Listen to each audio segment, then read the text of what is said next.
llegar a suceder en la República Argentina, pero ya está sentado con nosotros quien nos visita habitualmente para hablar de temas jubilados y pensionados, siempre el sector más vulnerable y más golpeado, la doctora Silvia Arce. Y la preocupación por el Fondo de Garantía de Sustentabilidad.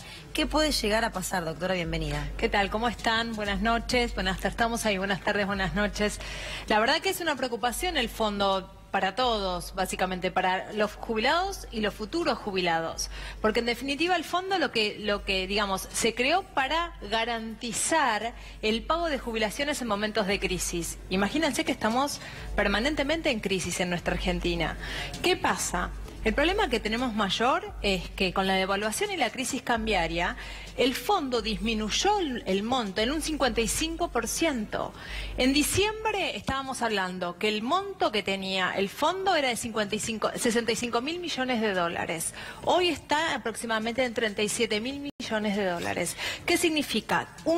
Una merma del 55%, con los riesgos aparte del deseo del Fondo Monetario, es poder disponer y seguir disponiendo de esos fondos para subsanar y poder pagar cuestiones de la seguridad social, cuando eso no estaba previsto. Jamás estuvo previsto que si no había plata para pagar jubilaciones se sacaban del fondo. El fondo era en caso de crisis y a manera de garantizar, pero no para disponer de ese fondo, porque si yo dispongo de un fondo que garantiza, es como si yo en un contrato de alquiler empiezo a agarrar la reserva y después tus ahorros. Exactamente. La idea era nunca tocar eso, pero el fondo está exigiendo que se toquen esos fondos para poder solventar. ¿Cuál es el problema de todo esto? La realidad, el futuro. Y todos tenemos que cuidar nuestro futuro, porque no es solo para los jubilados, es para todos nosotros que seremos jubilados el día de mañana. Hay muchos proyectos que están queriendo limitar la utilización digamos, de los activos del fondo. Te quería consultar, yo me acuerdo que tiempo atrás, cuando se empezó a mencionar, cuando vos viniste con esta información de que estaba en riesgo, que corría riesgo el Fondo de Sustentabilidad, también mencionaste que había una posibilidad en no muy poco tiempo de que volvieran las AFJP o con otro nombre o con lo que fuera, y a mí me pareció un tanto alarmista y un tanto fuerte. ¿Sabes lo que pero pasa? Con este presente, exactamente, ¿qué puede pasar? El problema que tenemos hoy es que si utilizamos los fondos, tiramos al tacho ANSES, que ANSES no existe y no tiene, digamos, no se puede fondear, no tiene activos.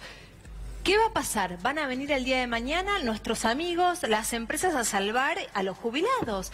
Ese es el miedo y el riesgo que sentimos y que me hago cargo que es una situación mía. Digo, no es que creo que van a volver, sino que creo que se pueden tomar un montón de medidas para perjudicar algo que hoy existe, que hoy es garantía de nuestros jubilados, y que realmente pensar en tirarlo al piso, que ANSES no es solvente, porque ¿qué es lo que nos están poniendo en la cabeza? Que ANSES no es solvente.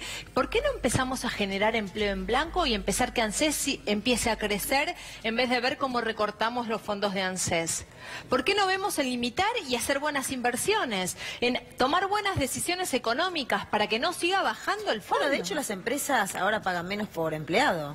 Sí, en realidad es interesante lo que vos decís, porque la reforma fiscal que se votó en diciembre de 2017 rebajaba los aportes patronales, lo cual atentaba directamente contra la recaudación del ANSES. Quiero contarles que el ANSES se financia por los aportes patronales y los aportes personales que cada uno en su recibo de sueldo, si tiene la suerte de estar registrado o registrada, realiza.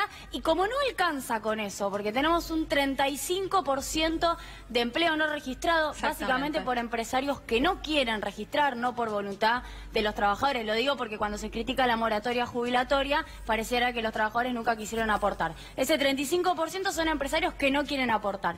En lugar de ir y fiscalizar... Igual te puedo decir algo. Un segundo. Sí. En lugar de ir y fiscalizar, promueven una reforma de baja de aportes que, fíjate qué loco, el Fondo Monetario Internacional, como generaba una pérdida de recursos tan grande, le dijo que la posterguen un año. Así que todavía no está vigente, pero está votada. Yo, mira, el otro día cuando charlamos, después tuvo un montón de comentarios, ¿no? Y lo que decían muchas pymes es que nos encantaría poder registrar a todos, pero no nos dan los números. Entonces, también veamos esa parte, ¿no? Digo, la verdad que estamos en un momento de crisis total y absoluta, y que muchas veces yo creo que no solo no quieren algunos empresarios poder poner en blanco sus empresas, sino que también hay gente que no les dan los números. Una crisis que por otra parte puede ser muchísimo más grave después de la Corte Suprema jugando para el sistema. La Corte Suprema de Justicia tiene en estos momentos en carpeta, me parece, Silvia, sí, la derrota definitiva de los jubilados, si es que alguna vez se puede hablar así. No, pero es que realmente lo que vos decís es muy preocupante. Tiene 3 o 4 temas de jubilados fundamentales. ¿Qué va a pasar? Si salen en contra de los jubilados, volvemos con el recortazo al sector. ¿Y qué pasa? Siempre los jubilados, los más vulnerables, tienen que pagar el pato en toda esta crisis. Yo no digo que sea una crisis generalizada, pero últimamente, si vemos a los números reales, los que han realmente tenido el recortazo son los jubilados. Doctora, hubo una buena noticia la semana pasada, vos Sí. la viniste a contar. Sí. Y una de las preguntas que se hacen los jubilados, o que lo hacen a través de sus hijos, de sus nietos, o de algún allegado que nos llega a las redes sociales, es cómo hacer para cobrar el 70% de ese fallo favorable de la semana pasada. Bueno, eso es importante porque los jubilados creen que se aplica a todos y no es así. Lamentablemente ese fallo, cuando hay un fallo judicial, es a favor de la persona que inicia el reclamo. No es para todos los jubilados, porque los jubilados escucharon esa noticia y todos empezaron a decir, pero entonces vamos a empezar a cobrar todos el 70% de lo que cobraba yo cuando trabajaba. No, lamentablemente, la justicia lo que hay que hacer es iniciar un reclamo judicial y pedir que te paguen el 70% del promedio de lo que cobraste los últimos 10 años. No es para todos, es para los que han iniciado juicio de reajuste. Si uno en su casa hace la cuenta de yo aproximadamente hoy debería estar cobrando 30.000 pesos porque sería el 70% de lo que yo cobraba cuando trabajaba, urgente hacer el juicio de reajuste. Otra pregunta, otra consulta. Tengo 60 años y no tengo aportes. ¿Puedo jubilarme por ahora? Mira, las moratorias existen, siguen existiendo y se pueden jubilar. Pero el problema que tenemos es que todos necesitan aportes. Si vos tenés 60 años, sugerencia, si podés, es aportar y ver si el año que viene, porque la verdad que estamos con un problema de no sabemos qué va a pasar, ¿No se confirmó pueden el extender. fin de la moratoria para No. 2019? La moratoria tiene una fecha de extinción, ¿sí? Por ley, cuando nació la moratoria se sabía que en junio del 2019 terminaba.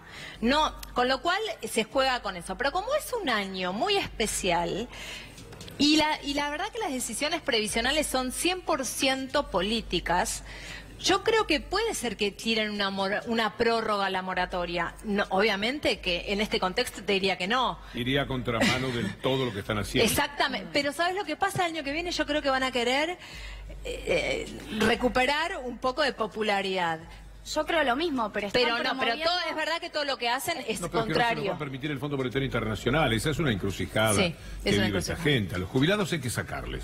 Sacarles dinero son una molestia en general en el mundo. Convengamos en que Sí. el tema de la clase pasiva es problemático en el mundo entero, aún en países que están mucho mejor que la Argentina. Pero aquí con un sello neoliberal las expectativas positivas son muy pocas. Sí, es real, pero por eso mismo es importante que los que puedan tienen que aportar, porque las moratorias, como vos decís, tienen una fecha de vencimiento. Y si bien yo no creo que tomen la decisión de darla de baja antes porque se cae solita, Claro. no tienen que tomar una decisión más Antipática. complicada y antipática. Van a dejar que muera en todo caso. Yo tendría dudas sobre la continuidad por el año electoral. En primer lugar, porque promueven un recorte de 300.000 millones de pesos que muchos dudamos si le conviene al gobierno en un año electoral como 2019. Evidentemente es más fuerte el acuerdo con el Lo que FMI pasa es que el son propio- decisiones, lo que yo creo que el fondo te dice, yo te doy 2 si vos regularizás esta situación. Y la realidad es que el jubilado hoy en el presupuesto, digamos, ocupa una parte enorme. Entonces, Justamente, claro. por eso mismo, todas las decisiones que se toman, y por eso es el miedo que tenemos también al impacto de los fallos de la Corte. Porque la Corte, en definitiva, muchas veces falla acordando con el gobierno de turno. Entonces, ese es el riesgo que tomamos, porque con las decisiones que tomen van a ahorrar más dinero. ¿Sí? Tengo Complican a otra los pregunta. jubilados. Este es un tema escabroso y es un tema que ojalá no derive en la escéptica mirada que tiene Julia, pero realista, por supuesto, a partir de todo lo que se empieza a anunciar y aparte de discursos y realidades que ya se hicieron. De hecho, si uno se pone a pensar lo que se ha votado de la reforma previsional tan perjudicial para los jubilados, uno puede pensar que no son prioridad. No hay que ser demasiado No, inteligentes para para nada. considerarlos como lo no importante, por lo menos en sus políticas desde un primer momento. Hay otras consultas que llegan de mucha gente que se siente identificada. Trabajé toda mi vida en casa de familia. ¿Hay jubilaciones en ese caso? Si te aportaron, por supuesto que sí. Es un aporte de servicio doméstico. Que la problemática que tenemos con el servicio doméstico es que tiene que ser verificado y van al lugar donde trabajaste. Pero sí lo que tienen que hacer es cada vez que se van de las casas de familia pedir una certificación de servicio que diga que trabajaron ahí, cuáles fueron los datos del empleador, porque te piden todo. Así que sí se puede, por supuesto. Por suerte van a poder jubilarse las señoras que trabajan en las casas. Tienen que exigir que les aporten o pedir que les aporten porque es el futuro de ustedes. Doctora, muchas gracias. Un muy placer, amable. muchas gracias.